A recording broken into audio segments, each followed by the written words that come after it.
नमस्कार स्टूडेंट्स, कैसे हैं आप सब लोग। आप सबका एक बार फिर से स्वागत है Byju's exam prep IAS Hindi के यूट्यूब चैनल पर।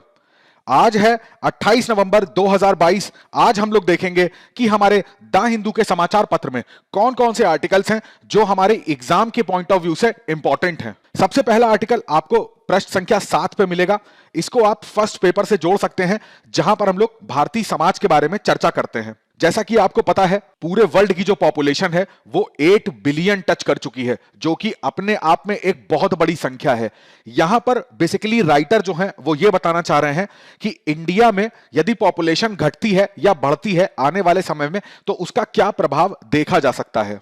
सबसे पहले आर्टिकल की शुरुआत में ही राइटर ये बोलते हैं कि 2023 में भारत जो है वो दुनिया में सबसे ज्यादा कंट्रीब्यूट करने वाला देश बन जाएगा, चाइना को पीछे करके जनसंख्या के क्षेत्र में। अगले आने वाले 40 वर्षों तक भारत की जो जनसंख्या है ना, वो निरंतर उसमें वृद्धि देखी जाएगी। तो अगर इसमें 40 जोड़ें तो यहां पर एक फिगर निकला हुआ है 2063 तक। तो 2063 तक जो भारत की जनसंख्या है वो अभी बढ़ती रहेगी। उसके बाद से भारत की जनसंख्या में एक डिक्लाइन देखा जाएगा। अब देखिए, यहां पर आपको एक बात यहां पर समझनी होगी कि जब हमारी जनसंख्या का ग्राफ इस तरीके से ऊपर की तरफ बढ़ता है ना, तो इससे फायदा क्या होता है। इससे फायदा यह होता है कि हमारे देश में जो युवा जनसंख्या है वो बहुतायत मात्रा में होती है। अब देखिए, आदमी एक बार पैदा हुआ, उसके बाद धीरे धीरे बड़ा हुआ, और बड़ा होते होते जब वो वयस्क हुआ, वयस्क होने के बाद वृद्ध हुआ। अब जो वृद्ध व्यक्ति है वो क्या है, एक तो निर्भरता होती है उसकी, ठीक है, वो किसी ना किसी के ऊपर डिपेंडेंट होगा, वो सरकार के ऊपर डिपेंडेंट होता है। ऐसा मैं क्यों कह रहा हूं, देखिए, एक बार जब व्यक्ति रिटायर हो जाता है 60 वर्ष की उम्र में, 65 वर्ष की उम्र में, तो अपने स्वास्थ्य के लिए, अपने जीविकोपार्जन के लिए, भले ही वो पेंशन का एंगल मत निकालिए, बट वो उसको जो पेंशन मिलती है वो भी कहां से मिलती है, सरकार की तरफ से। अब वो कोई काम तो करता नहीं है, जब वो कोई काम नहीं करता है तो एक तरीके से वो लाइबिलिटी हो जाती है। तो उसके जाने के बाद अब यहां पर पीछे की जो संख्या आ रही है, ठीक है, वो जिस राष्ट्र में ज्यादा होती है ना, उसका बोला जाता है कि युवा जनसंख्या उस राष्ट्र की सबसे अच्छी है, क्योंकि यही जनसंख्या ऐसी होती है जिसको बोलते हैं कार्यशाली जनसंख्या है, जो वर्किंग ग्रुप्स होते हैं। तो जितने व्यक्ति भी वयस्क से वृद्ध स्टेज में जाते हैं, इन वयस्कों की जगह भरने के लिए पीछे से भी उतने ही व्यक्ति अगर आ रहे हैं, तो ये ग्राफ हमेशा ऊपर की तरफ जाएगा। तो यही स्थिति देखी जाती है, और ये एक अच्छी स्थिति भी होती है कि अगर एक निश्चित दर से, मेरी बात ध्यान से समझने का प्रयास करिएगा, अगर एक निश्चित दर से ये प्रतिस्थापन जो है ये होता रहता है, तो जो देश है वो विकास की दर को निरंतर पाते रहते हैं। अब जैसे बात करी जाती है जापान की, इन सब देशों में प्रॉब्लम क्या हो गई है, इवन चाइना में भी, यहां पर वृद्धों की संख्या लगातार बढ़ती जा रही है, परंतु इसके पीछे जो जनसंख्या है, जो युवा वर्ग है, उसकी जनसंख्या यहां पर नहीं आ पा रही है, यानी कि प्रतिस्थापन दर बहुत ज्यादा कम हो गई है। इससे नुकसान क्या होता है, युवा जनसंख्या, जो कार्यशील जनसंख्या है, उसमें निरंतर कटौती देखी जा रही है। अब कोई काम करने वाला यदि नहीं होगा वहां पर, और जो वृद्ध हो चुका है व्यक्ति, उससे काम की इतनी अपेक्षा सरकार को रह नहीं जाती है, तो यहां पर उसके विकास दर की, अर्थव्यवस्था में यहां पर दिक्कतें आने लग जाती हैं। तो ये तो इसका फायदा हो जाता है, परंतु यही निश्चित दर से अगर जनसंख्या हमारी बढ़ती रहती है ना, तो देखिए, यहां पे बात करी जाए संसाधनों की, ठीक है, अब संसाधन में हर टाइप के संसाधन, वो चाहे प्राकृतिक संसाधन हो, चाहे मानव निर्मित संसाधन हो।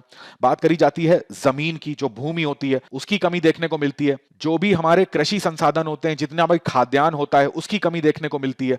प्लस यहां पर दूसरी बात करेंगे रोजगार की कमी, ठीक है, और रोजगार की कमी आती है तो यहां पर गरीबी बढ़ती हुई देखने को मिलती है। तो खाद्य सुरक्षा का मुद्दा, गरीबी का मुद्दा, बेरोजगारी का मुद्दा, ये सारे मुद्दे होते हैं जब हमारी जनसंख्या निरंतर बढ़ती रहती है और उस दर से विकास नहीं हो पाता है, तो ये चैलेंजेस फेस करने को मिलते हैं। इतनी बात आपके समझ में आ गई। अब जैसा मैंने आपको बताया कि यहां पे राइटर भी बता रहे हैं कि चाइना की जो पॉपुलेशन है वो अब डिक्लाइन करना स्टार्ट हो गई है। क्यों? क्योंकि उन्होंने फैमिली की जो साइजेस की प्रॉब्लम थी, इसको सॉर्ट आउट करने के लिए उन्होंने क्या करा था, वहां पर कई सारे रिस्ट्रिक्शन लगाए थे। और आप जानते ही हैं, रिसेंटली आप देख ही रहे हैं चाइना में क्या हालात हो रखे हैं जीरो कोविड पॉलिसी को लेके। तो वो लोग जो भी पॉलिसी अपनी बनाते हैं वो एकदम स्ट्रिक्ट बनाते हैं, जैसे 0 और 1 पे या तो अप्लाई करेंगे या नहीं अप्लाई करेंगे। अप्लाई करते हैं तो इतनी ज्यादा मात्रा में रिस्ट्रिक्शन लगा के करते हैं कि उससे जनता का नुकसान ही हो जाता है। तो यहां पर भी यही देखने को मिला कि फैमिली प्लानिंग के लिए इन्होंने जो नियम बनाए वो इतनी स्ट्रिक्टली वहां पे फॉलो कराए कि अब उनकी जो जनसंख्या थी, यानी कि जब वृद्ध हटेंगे तो जो वयस्क हैं वो वृद्ध की जगह आएंगे, परंतु वयस्कों की जगह आने के लिए उनके पास जनसंख्या की कमी देखी जा रही है। अब यहां पर बताते हैं राइटर की बहुत सारे एक्सपर्ट्स ने अध्ययन किया जापान का, साउथ कोरिया का, यूरोपियन देश का, तो वहां पर भी जो फर्टिलिटी रेट है यानी जो प्रजनन दर है वो गिरता हुआ देखा गया है। देखिए यहां पर राइटर एक मुद्दा और भी उठाते हैं कि जनसंख्या जब थोड़ी सी दर कम होती है ना, तो इससे एक फायदा क्या होता है, इससे फायदा होता है घरेलू महिलाओं का। कैसे घरेलू महिलाओं का फायदा होता है? अब एक बात सोच के देखिए, अगर एक महिला है, ठीक है, एक केस है कि उसके पास दो ही बच्चे हैं मान लीजिए, और एक महिला है उसके पास चार बच्चे हैं, ठीक है, तो अब मान लो ये जो दो बच्चे वाली महिला है ये बच्चों को भी भरपूर मात्रा में टाइम दे पाएगी, जो पोषक आहार है वो भी इन बच्चों को मिल पाएगा, प्लस अगर ये महिला अपना भी विकास चाहती है, अपना सशक्तिकरण चाहती है, तो ये घर के साथ साथ अपना रोजगार भी बाहर कर सकती है, कहीं जॉब कर सकती है। परंतु उसी केस में दूसरी महिला जिसके पास चार बच्चे हैं, पहली चीज तो जो भी घर में इनके संसाधन होगा, जितना भी चीजें होंगी, हो सकता है यहां पर कम पोषक तत्वों का आहार मिले यदि इसके पास पैसा नहीं है, और दूसरा इन चार बच्चों की देखभाल करने में ही उसको पूरा समय लग जाएगा, है ना, तो फिर वो बाहर जॉब करने नहीं जा पाएगी। तो एक तरह से देखा जाए तो ये किसी भी देश की जो आर्थिक प्रगति होती है उसमें योगदान इस महिला का नहीं हो पाएगा। तो ये भी एक इंपॉर्टेंट पॉइंट यहां पर निकल के सामने आता है। और प्लस देखिए जब बच्चे कम होते हैं ना, तो घर में महिला का ध्यान उसी बच्चे पर लगा रहता है। मान लीजिए एक बच्चा है या दो बच्चे हैं, तो महिला उस पर पूरा ध्यान दे सकती है। अभी ज्यादा बच्चे होते हैं तो जो महिलाएं होती हैं उनका ह्यूमन बॉडी है, ठीक है, तो थकान वहां पर भी होती है, तो उस केस में भी इतना प्रॉपर तरीके से जो चाइल्ड केयर होती है ना वो प्रत्येक बच्चे को मिल नहीं पाती, क्योंकि उसको अन्य काम भी देखने होते हैं। अगर वो केवल घरेलू महिला है तो उसको खाना बनाना होगा, घर की सफाई होगी, दुनिया भर के काम होंगे, जिससे जो चाइल्ड केयर वाला काम है ना वो ध्यान कम जाएगा वहां पर। अब यहां पर राइटर इंडिया की फर्टिलिटी जो प्रजनन दर है उसके बारे में बात करते हैं। तो आपको पता होगा कि जो हमारी प्रतिस्थापन दर थी, तो हम जो प्रजनन क्षमता होती है उससे हम लोग नीचे चले गए थे, ठीक है। तो यहां पर भी ये देखा गया कि बहुत सारे राज्य ऐसे थे, जैसे यहां पर बात करी जा रही है तमिलनाडु की, केरला राज्य की, जो उदाहरण यहां पर राइटर ने दिया है इस आर्टिकल में, तो तमिलनाडु केरला राज्यों में यह देखा गया कि भाई यहां पे जो प्रजनन दर थी, ठीक है, वो बहुत ज्यादा, प्रतिस्थापन दर की बात करेंगे तो वो बहुत ज्यादा नीचे चली गई। अब नीचे प्रतिस्थापन दर का मतलब क्या होता है? प्रतिस्थापन मतलब होता है जब एक पीढ़ी दूसरी पीढ़ी को प्रतिस्थापित करती है। जैसे मैंने आपको बताया ना कि जो वयस्क हैं वो वृद्ध होंगे, तो अब वयस्कों को कौन प्रतिस्थापित करेगा, तो ये वाली दर। तो जैसे तमिलनाडु हो गया, केरला हो गया, और भी कई राज्यों में देखा गया है ना, तो वहां पे प्रतिस्थापन दर होनी कितनी चाहिए, 2.1, बट इनकी और भी नीचे चली गई है। इसका मतलब है कि अब इनको जो एक पीढ़ी दूसरी पीढ़ी को प्रतिस्थापित करेगी ना, ऐसा बहुत कम चांसेस है। अब दूसरा यहां पर राइटर ना बेसिकली यहां पर एक उदाहरण बिहार राज्य का भी लेते हैं। जैसे उत्तर प्रदेश हो गया, बिहार हो गया, तो जितने नॉर्थ इंडिया के स्टेट हैं और जो हमारे साउथ इंडिया के स्टेट हैं, उसमें एक बहुत बड़ा अंतर देखने को मिलता है पॉपुलेशन ग्रोथ का, यानी कि पॉपुलेशन को बढ़ने का। यहां पर तो जो हमारा प्रतिस्थापन दर है वो बढ़ी हुई आती है, ठीक है, इनका पॉपुलेशन ग्रोथ भी होता है। परंतु जब साउथ इंडिया के राज्यों की बात करते हैं, जैसे तमिलनाडु हो गया, केरला हो गया, तो यहां पर जो प्रतिस्थापन दर है एक तो वो नीचे चली गई है। अब देखिए यहां पर ऐसा हुआ क्यों? क्योंकि यहां पर अगर शिक्षा का स्तर देखते हैं, जब लिटरेसी रेट की बात करते हैं, तो वो बहुत ज्यादा है यहां पर। और यहां की बात करते हैं नॉर्थ इंडिया की, बेसिकली यूपी और बिहार की, तो यहां पर अभी भी जो शिक्षा की दर है या साक्षरता है वो बहुत ज्यादा कम है। तो जब भी जनसंख्या कहीं पर भी बढ़ी पाई जाएगी तो उसका एक मेन कारण होता है आदमी का शिक्षित होना। तो जितनी ज्यादा हमारे समाज में साक्षरता बढ़ती है तो आदमी का मनोविज्ञान चेंज होता है, उसकी विचारधारा चेंज होती है, वो चीजों को वैज्ञानिक तरीके से सोचने का प्रयास करता है, तो वो उसी हिसाब से कार्य करता है, तो वहां पर जनसंख्या कंट्रोल में रहती है। बहुत सारे शहरी इलाके ऐसे हैं, शहरी अगर अर्बन एरियाज की बात करें तो यहां तो प्रतिस्थापन जो क्षमता है, जो प्रतिस्थापन दर है, वो 1.6 तक आ चुकी है, तो और ज्यादा नीचे आ चुकी है। रिसोर्स की बात करेंगे तो आदमी के पास जितनी सैलरी है, आदमी उसी हिसाब से काम करता है, अपनी उसी हिसाब से फैमिली प्लानिंग करता है, तो इस हिसाब से भी यहाँ की जो प्रतिस्थापन जो दर है ना वो कम हो गई है। ये चीजें देखनी पड़ती हैं दक्षिण भारतीय राज्यों में या शहरी क्षेत्रों में, जबकि जो उत्तर भारतीय राज्य हैं वहां पर अभी भी जो जनसंख्या है वो बढ़ रही है। तो राइटर यहां पे बताते हैं कि देखिए पहली चीज यहां पे प्रॉब्लम क्या है, पॉपुलेशन बहुत ज्यादा बढ़ रही है। दूसरा जो एजुकेशन का रेट है वो भी कम है। साउथ इंडिया की बात क्या है कि यहां पे पॉपुलेशन ऑलरेडी कम है, दूसरा यहां पर एजुकेशन बहुत ज्यादा है। अब यहां की प्रॉब्लम क्या है ये समझने का प्रयास करो। साउथ इंडिया की प्रॉब्लम यह है कि वही चीज जो इनकी प्रतिस्थापन की दर है वो कम है, यानी कि जब जो वयस्क हैं वो वृद्ध हो जाएंगे ना, तो वयस्कों की जगह आएगा कौन? तो यहां की जो सरकारें हैं, यहां की जो इंडस्ट्री है, उसमें जो कार्यशील जनसंख्या है उसकी कभी ना कभी तो कमी इनको फेस करनी पड़ेगी। तो उसके लिए राइटर बोलते हैं कि एक तरीका यह है कि जो यूपी बिहार के जो लोग हैं वो यहाँ पर माइग्रेट कर सकते हैं, इनको इकोनॉमी में हेल्प कर सकते हैं, इनके यहाँ जॉब कर सकते हैं। परंतु यहाँ पे प्रॉब्लम क्या है? एजुकेशन की। तो जब तक इनके पास स्किल नहीं होगा, इनके पास टेक्नोलॉजी नहीं होगी, तो ये यहाँ पर आके जॉब भी नहीं कर सकते। तो देखिए, हर चीज ना एक दूसरे से जोड़ के देखेंगे तो ज्यादा अच्छे से आपको क्लियर होगी। ऐसा एक आंकड़ा इसमें निकला हुआ है कि जब एक जो बिहारी व्यक्ति होता है ना और एक औसत तमिलियन जो व्यक्ति होता है, तो तमिलियन व्यक्ति जो है वो 10 साल बड़ा है। मतलब कि जाहिर सी बात है, जो बिहार है, यूपी है, यहां पर यंगर जनरेशन की मात्रा बहुत ज्यादा है। जबकि अगर तमिलनाडु की बात करेंगे, केरला की बात करेंगे, तो वहां पर थोड़े से ओल्डर व्यक्ति आपको देखने को मिलेंगे और उनके बीच का जो एक गैप है वो 10 साल तक देखने को मिलेगा आपको। इसके अलावा देखिए, राइटर यहां पर बताते हैं कि कुछ चुनौतियां हैं, चैलेंजेस हैं, कौन कौन से, मैं एक एक करके आपको समझाता हूं। पहला चैलेंज है यहां पर स्क्यूड सेक्स रेशियो। देखिए, इसका मतलब क्या होता है? जनसंख्या में घटाव बढ़ाव का एक ये बहुत बड़ा कारण है। कैसे? क्या होता है, आपने देखा होगा, अपने समाज में ये चीजें देखने को मिलती हैं कि व्यक्ति के घर में अगर एक लड़का पैदा होता है ना, तो फिर व्यक्ति को उससे संतुष्टि हो जाती है। वो कहता है ठीक है, अब आगे बच्चे की प्लानिंग नहीं करनी है। परंतु यदि इसके विपरीत हो जाए, उस व्यक्ति के घर में लड़की का जन्म हो जाता है, तो फिर उसे लगता है कि नहीं, जब तक एक लड़का नहीं होगा तब तक हम थोड़ा सा फैमिली प्लानिंग अभी और करेंगे। तो ये एक जनसंख्या के बढ़ने में और घटने में बहुत बड़ा एक फैक्टर साबित होता है। तो ये चीजें बहुत एक खतरा कही जाती हैं। दूसरा यहां पर जो चुनौती थी वो मैंने आपको एक्सप्लेन करी कि साउथ इंडिया और नॉर्थ इंडिया की बात करते हैं, तो जो अंतर मैंने अभी आपको बताया वही सेम अंतर यहां पर राइटर बताते हैं कि शिक्षा का जो स्तर है वो वहां पर कम हो जाएगा जहां पर पॉपुलेशन की संख्या ज्यादा होगी। और जब वो लोग माइग्रेट करके किसी ऐसी जगह पर आएंगे जहां पर पॉपुलेशन बहुत कम है, तो भी वहां पर रोजगार मिलने के चांसेस बहुत कम हो जाते हैं, क्योंकि उनकी जो स्किल होती है, उनके पास जो कुशलता होती है, वो उतनी अच्छी नहीं होती है। अब यहां पर राइटर लास्ट में बताते हैं कि देखिए, जो ये पॉपुलेशन होती है ना, इसी के हिसाब से स्टेट को फायदा भी होता है। जैसा आपने देखा होगा, जितनी ज्यादा पॉपुलेशन होगी तो हमारी लोकसभा में सीटों का जो आवंटन होता है उसमें ये जनसंख्या को बेस बना के हम लोग करते हैं।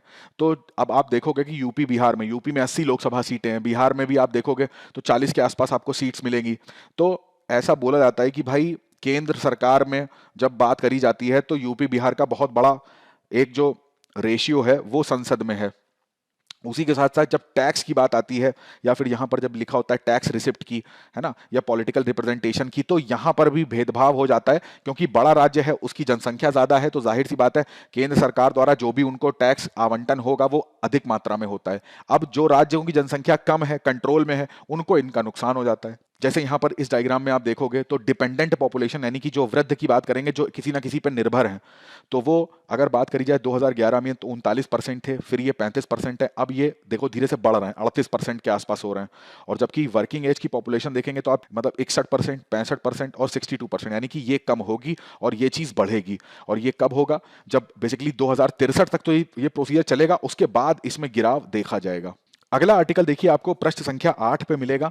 इसको आप सेकंड पेपर से जोड़ सकते हैं, जहां पर हम लोग सोशल जस्टिस की बात करते हैं। देखिए, इस पे भी पिछले 2-3 दिनों से कई बार आर्टिकल आ रहा है, सेम सेक्स मैरिज को लेके, यानी समलैंगिक जो विवाह होते हैं उसको लेके। यहां पर जो सुप्रीम कोर्ट है ना, उसकी बेंच है, उसको हेड कर रहे हैं DY चंद्रचूड़। ये हमारे चीफ जस्टिस ऑफ इंडिया हैं। तो इन्होंने केंद्र सरकार को और अटॉर्नी जनरल ऑफ इंडिया को एक नोटिस भेजा है, और उस नोटिस में यह कहा है कि जो स्पेशल मैरिज एक्ट होता है ना, विशेष विवाह अधिनियम, इसके अंदर आप चेंज करो, और इसके अंदर अभी तक जो समलैंगिक विवाह था, ऐसा कोई भी प्रावधान यहां पर नहीं था, उसको आप यहां पर शामिल करो। बट यहां पर सरकार का जो तर्क है वो इनके बिल्कुल विपरीत है। जानते हैं इस मुद्दे को। देखिए, अब ये जो पिटीशन थी, सुप्रीम कोर्ट ने इसको लिया क्यों? क्योंकि यहां पर दो व्यक्ति हैं, ठीक है, उन्होंने अपने विवाह को लेके ये पिटीशन सुप्रीम कोर्ट में डाली कि हमारे विवाह का तो भारत सरकार के अंदर कोई प्रावधान ही नहीं है, कोई भी ऐसा नियम नहीं है जो समलैंगिक जो भी लोग होते हैं LGBTIQ समूह के, वो अपना आपस में अगर शादी करना चाहते हैं तो कैसे कर सकते हैं, यहां तो कोई उसका नियम कानून नहीं बना हुआ है। तो जब ये बात सुप्रीम कोर्ट के पास गई, तब इन्होंने यहां पर इस चीज का अध्ययन किया, और अध्ययन करने के बाद केंद्र सरकार को इस चीज की सूचना दी कि आपको इसमें ऐसा करना चाहिए। तो यहां से हाईलाइट क्या हो जाता है, हमारा विशेष विवाह अधिनियम 1954। अब इसके बारे में आपको पता होना चाहिए। देखिए, जब भी विशेष विवाह अधिनियम की बात करेंगे, तो चाहे अंतर धार्मिक हो, चाहे अंतर जाति हो, यानी कि किसी और कास्ट में, कोई हिंदू है, मुस्लिम है, आपस में विवाह करना चाहते हैं, सिख हैं, कोई भी है, किसी भी धर्म के लोग हैं, वो आपस में अगर विवाह को कराना चाहते हैं पंजीकृत रजिस्टर्ड रूप में, तो इसको मान्यता प्रदान करी जाती है। ठीक है, यहां पर विधि पूर्वक देखिए शादी होती है। ठीक है, इस चीज को याद रखिएगा, कोई धार्मिक औपचारिकता नहीं होती। जैसे हर धर्म के जो विवाह के प्रोसीजर्स होते हैं वो अपना अलग अलग होते हैं, ठीक है। तो वो सारी चीजें यहाँ पर नहीं होती हैं। इनका विधि के अकॉर्डिंग, कानून के अकॉर्डिंग यहाँ पर, जैसा आपने मूवीज वगैरह में देखा होगा, टीवी वगैरह में, तो वो रजिस्ट्रार के पास जाके सिग्नेचर करना और बाकी जो कानूनी कार्रवाइयां होती हैं वो इस प्रोसीजर में करी जाती हैं। और ये वाले जो धर्म हैं, हिंदू, मुस्लिम, ईसाई, सिख, जैन, बौद्ध, ये सारे धर्म इसमें शामिल हैं। विदेश में भी जो भारतीय नागरिक रहते हैं ना, उन पर भी ये अधिनियम क्या होता है, लागू होता है, ठीक है।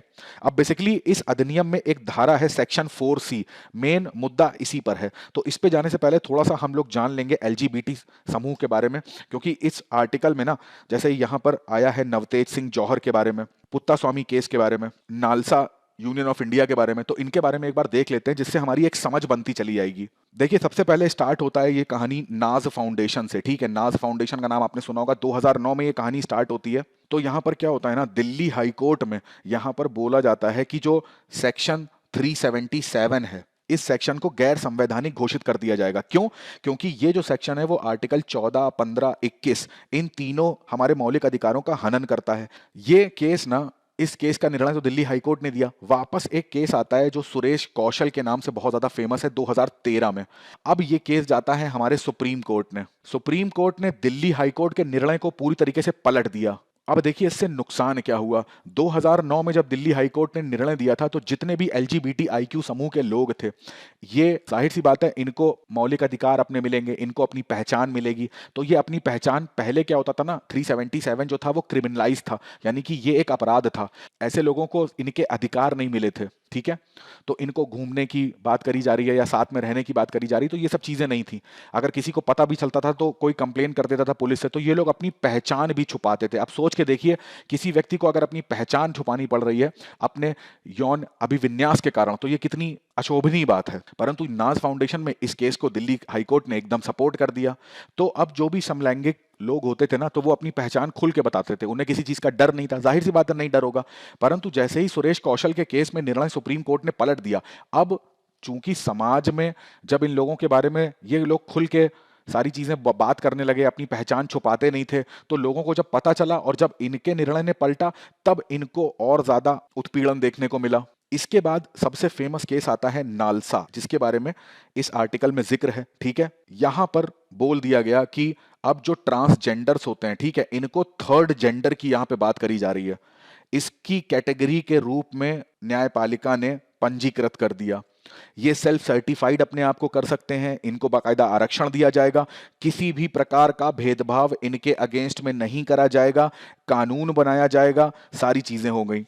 तो ये एक केस माइलस्टोन कहा जाता है LGBTIQ समुदाय का। नालसा के बाद ना एक सबसे बड़ा केस भारत में आता है, जिसको हम लोग बोलते हैं कि पुत्ता स्वामी केस। ये आता है 2017 में, और ये केस भारत के संवैधानिक इतिहास में बहुत इंपॉर्टेंट केस है, क्योंकि यहीं पर क्या बोला गया था, राइट टू प्राइवेसी, ठीक है। और कौन से आर्टिकल के अंतर्गत, आर्टिकल 21 के अंतर्गत। अब आप सोचेंगे इसमें राइट टू प्राइवेसी का क्या मतलब है, तो जाहिर सी बात है, कोई भी व्यक्ति है, आप हम कोई भी व्यक्ति है, ठीक है, उसका कोई भी सेक्सुअल ओरिएंटेशन है, उसका कोई भी लिंग अभिविन्यास है, वो किसी को नहीं बताना चाहता है, तो कोई उसको फोर्स नहीं कर सकता। ये उसकी प्राइवेसी का अधिकार है। और ये कौन सा अधिकार बना दिया गया, 21, यानी कि ये उसका मौलिक अधिकार उसको दे दिया गया। तो पुत्ता स्वामी केस के बाद अब एक सबसे बड़ा माइलस्टोन केस आया लास्ट में, जिसको बोलते हैं नवतेज सिंह जौहर, 2018 में।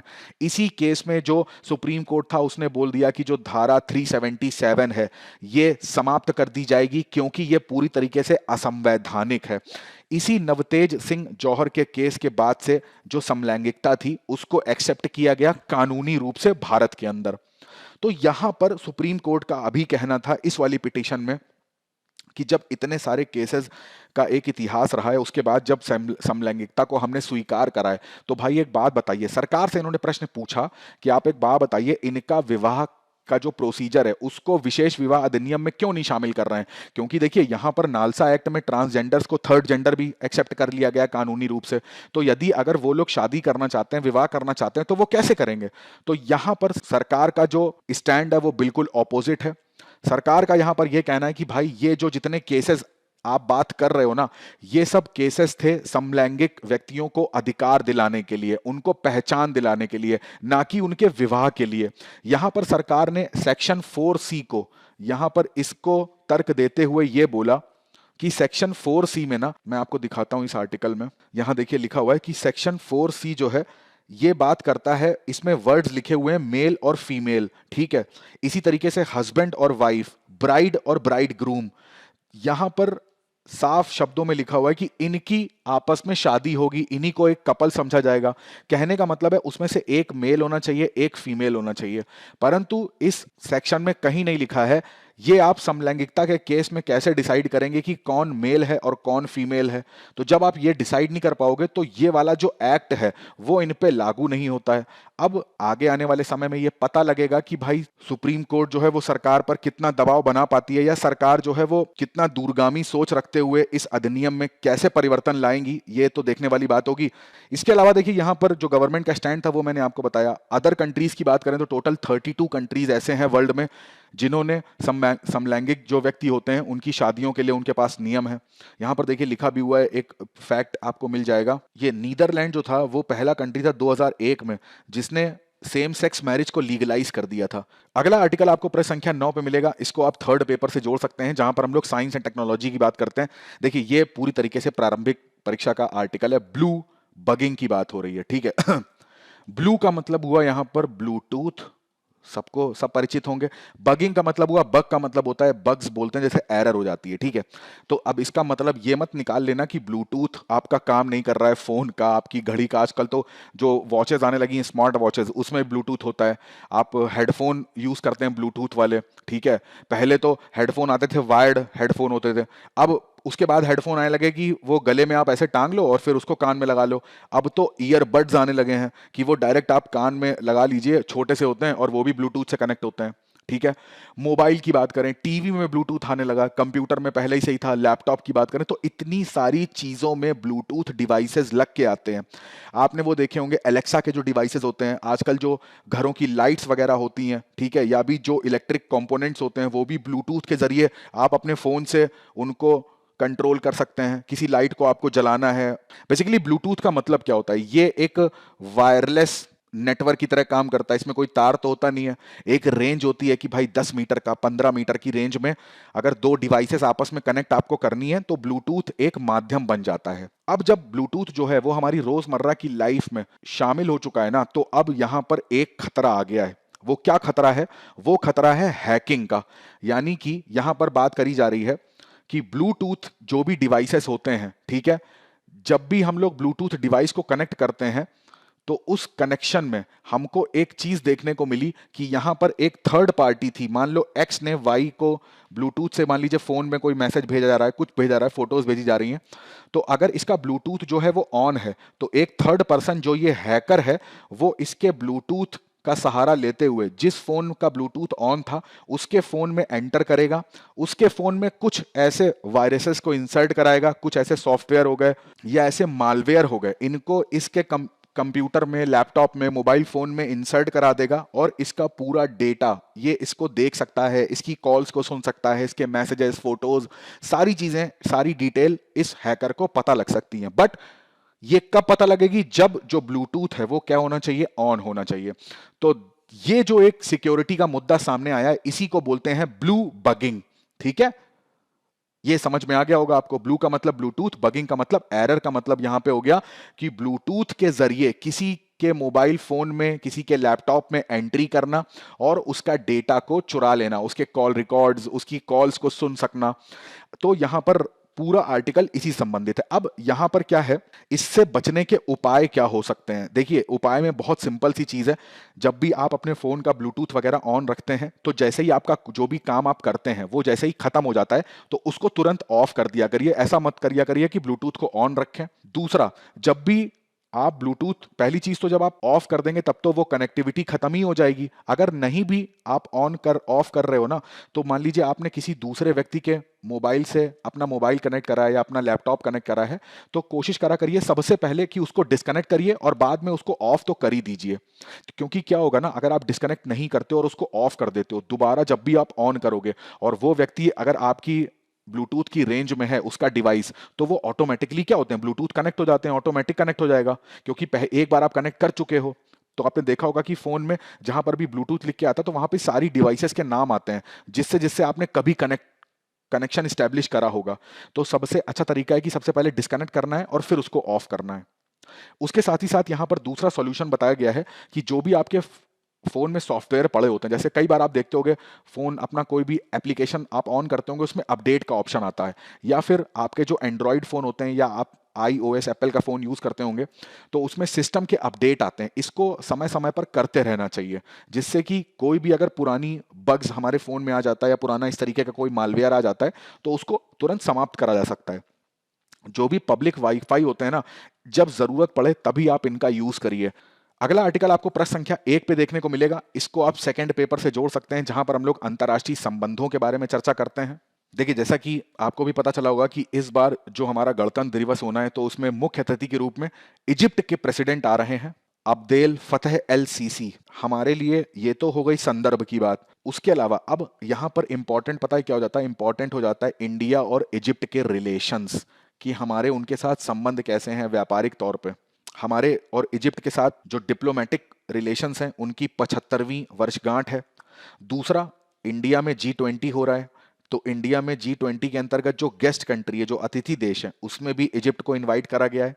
इस वजह से ये और महत्वपूर्ण हो जाते हैं हमारे लिए। कुछ फैक्ट्स हैं जो मैंने यहाँ पर लिखे हैं, जो आपको जानने अति आवश्यक हैं। जैसे बात करी जाती है 52, 53 और 66 की, ठीक है, तो इसमें कोई भी विदेशी नेता मुख्य अतिथि के रूप में नहीं आया था। 2021 में आपको पता होगा कि बोरिस जॉनसन को यहाँ पर इनवाइट करा गया था, बट सबसे ज्यादा केस यूके में देखने को मिले। इन्होंने ही, याद होगा आपको, एक हर्ड इम्यूनिटी का एक कॉन्सेप्ट था, उस पर बहुत ज्यादा फोकस किया था और ये कॉन्सेप्ट यहाँ पर फेल हो गया था। इस वजह से ये 2021 में नहीं आ पाए थे। अगर प्रमुख व्यक्तियों की बात करें तो बराक ओबामा, व्लादिमीर पुतिन, ठीक है, निकोलस सरकोजी, ओलान, तो ये सब यहाँ पर मुख्य अतिथि रह चुके हैं कभी ना कभी। अगर मिस्र की बात करेंगे तो अब बात आती है गुट निरपेक्ष आंदोलन की। तो जवाहरलाल नेहरू हमारे प्रधानमंत्री थे, और इजिप्ट के जो प्रधानमंत्री थे अब्देल नासिर, दोनों का ही नाम सुना होगा, और दोनों का ही योगदान था गुट निरपेक्ष आंदोलन के फाउंडेशन में। 1955 में हमारी और इजिप्ट के बीच में एक मित्रता की संधि हुई थी। अगर बात करी जाती है द्विपक्षीय व्यापार यानी कि बायलेटरल ट्रेड, 1978 से स्टार्ट है। भारत में मिस्र से क्या क्या आता है? कच्चा कपास हो गया, उर्वरक हो गया, तेल उत्पाद हो गए, ये सारी चीजें मिस्र से आती हैं। भारत से वहां पर क्या जाता है? जो धागा, तिल, कॉफी, जड़ी बूटी, तंबाकू और मसूर। तो ये कुछ इंपॉर्टेंट पॉइंट्स हैं, इनको ध्यान रखिएगा। अगला आर्टिकल आपको प्रश्न संख्या 10 पे देखने को मिलेगा। सेकंड पेपर अंतर्राष्ट्रीय संबंध से इसको आप जोड़ेंगे। अब देखिए, मोस्ट इंपॉर्टेंट आर्टिकल है। प्रारंभिक परीक्षा यूपीएससी में ऐसे प्रश्न बहुत ज्यादा पूछे जाते हैं। इंडिया और ऑस्ट्रेलिया के बीच में एक मिलिट्री एक्सरसाइज हो रही है जिसको बोलते हैं ऑस्ट्रा हिंद, ठीक है, ऑस्ट्रा हिंद। मोस्ट इंपॉर्टेंट एक्सरसाइज कहां पर हो रही है? तो राजस्थान में हो रही है। ये राजस्थान के अंदर आपको एक महाजन फील्ड फायरिंग रेंज देखने को मिलेगी, तो इसको लोकेशन याद रखना। तो बेसिकली वहीं पर ये एक्सरसाइज हो रही है। इंडिया की तरफ से जो डोगरा रेजिमेंट है हमारी इंडियन आर्मी की, उसने पार्टिसिपेट करा है। एक दूसरे की आर्मी एक दूसरे को अपनी स्किल्स, अपनी ट्रेनिंग इन के साथ मिलकर यहाँ पर प्रैक्टिस करी जाएगी। चाहे वो कोई टैक्टिक ड्रिल्स हो, या कोई बेसिक आर्मी स्किल्स हो, या कहीं पर कोई हॉस्टाइल टारगेट है, कहीं पर किसी ने बना लिया है कुछ लोगों को, तो उसको किस तरीके से छुड़ाना है। तो दोनों सेनाएं इन सब मुद्दों पर आपस में अभ्यास करेंगी। देखिए, ऑस्ट्रेलिया की बात करते हैं तो आपको पता होना चाहिए ऑस्ट्रेलिया हमारा एक प्रमुख साझेदार देश है। अगर हम और इनके एक्सरसाइज की बात करें ऑस्ट्रेलिया के साथ, तो ऑस्ट्रेलिया, ये तो हो गई आर्मी की एक्सरसाइज। एक आपने एक्सरसाइज सुनी होगी ऑसी इंडेक्स के नाम से, ठीक है। तो ऑसी इंडेक्स जो होती है वो इंडिया और ऑस्ट्रेलिया के बीच में ये एक नेवल एक्सरसाइज है, यानी कि नेवी के बीच में होती है। जब भी नेवी की बात करेंगे तो मालाबार एक्सरसाइज को जरूर याद रखिएगा। अब मालाबार में ऑस्ट्रेलिया को इनविटेशन दिया गया था, वैसे ये किसके किसके बीच में होती है? इंडिया, यूएस और जापान के बीच में। मोस्ट इंपॉर्टेंट एक्सरसाइज है। एक और एक्सरसाइज मैं आपको बताऊं, पिच ब्लैक के नाम से है, ठीक है। पिच ब्लैक का नाम जरूर याद रखिएगा। ये एयरफोर्स की एक्सरसाइज है। तो इससे आपको पता लग जाएगा कि भाई आर्मी भी इन्वॉल्व है, नेवी भी इन्वॉल्व है, और नेवी दो दो जगह इन्वॉल्व है, इसके साथ साथ एयरफोर्स भी इन्वॉल्व है। तीनों ही सेनाएं इंडिया और ऑस्ट्रेलिया के बीच में आपस में युद्धाभ्यास करती हैं। इससे दोनों के देशों के बीच के जो संबंध हैं वो पता लगते हैं। आपको ये भी पता होगा कि ऑस्ट्रेलिया ने 2017 के आसपास, ठीक है, जो यूरेनियम था वो इंडिया को सप्लाई किया था। हाल ही में अभी हमने ऑस्ट्रेलिया के साथ जो ECTA एग्रीमेंट है वो साइन किया है। कमेंट करके इसका फुल फॉर्म बताइएगा कि ECTA क्या होता है। यहां मैंने तीनों एक्सरसाइज लिख दी हैं यहां पर, तो आप इनके बारे में कमेंट करके बताएंगे अलग अलग जो भी फैक्ट आपको पता है इसके बारे में। तो यही आपका आज का प्रश्न रहेगा। चलिए अब मुख्य परीक्षा अभ्यास प्रश्न पे नजर डालते हैं। विशेष रूप से कुछ भारतीय राज्यों में घटती जनसंख्या प्रवृत्ति के अपने मुद्दे हैं, इसका आपको विश्लेषण करना है। एलजीबीटी समुदाय के अधिकारों की सुरक्षा और प्रसार में न्यायपालिका द्वारा क्या भूमिका निभाई जाती है उसकी भी जांच करनी है। दोनों ही प्रश्न मैंने आपको एक्सप्लेन कर दिए हैं, तो इसको लिखने का प्रयास जरूर करिएगा। आज के सत्र में बस इतना ही रखते हैं। मैं आशा करता हूं आज का सत्र जो टू द पॉइंट मैंने आपको आर्टिकल समझाने का प्रयास किया है, आपको अच्छे से समझ में आ गया होगा। कमेंट करके जरूर बताइएगा कि आज का सेशन आपको कैसा लगा। मिलते हैं द हिंदू के अगले सत्र में कुछ नए आर्टिकल्स के साथ। तब तक अपनी पढ़ाई करते रहिए, स्वस्थ रहिए और सबसे इंपॉर्टेंट अपने माता पिता का बहुत सारा ध्यान रखिए। आप सभी का बहुत बहुत धन्यवाद।